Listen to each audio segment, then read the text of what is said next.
En bàsquet NBA, els Lakers no poden amb Denver i ja perden 3-0 la primera ronda de playoffs.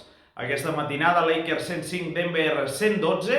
L'estrella ha estat Aaron Gordon de Denver amb 29 punts, molt ben acompanyat per Nikola Jokic a prop del triple-doble. En canvi, els Lakers han tingut un DeAngelo Russell amb 0 punts, tot i el bon partit de LeBron James, 26 punts, i Anthony Davis, 33.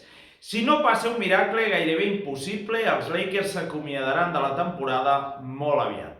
En canvi, Joel Embiid dels Philadelphia 76ers ha tret tota l'artilleria, tota l'energia, 50 punts, 5 triples contra Nova York 125-114. I això que aquesta setmana va tenir fins i tot símptomes d'una paràlisi facial i certs problemes al genoll.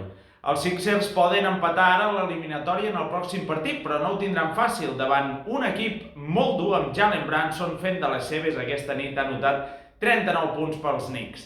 Per últim, Orlando Magic ha guanyat a Cleveland de 38 punts, 121-83, amb 31 punts de Paolo Banchero.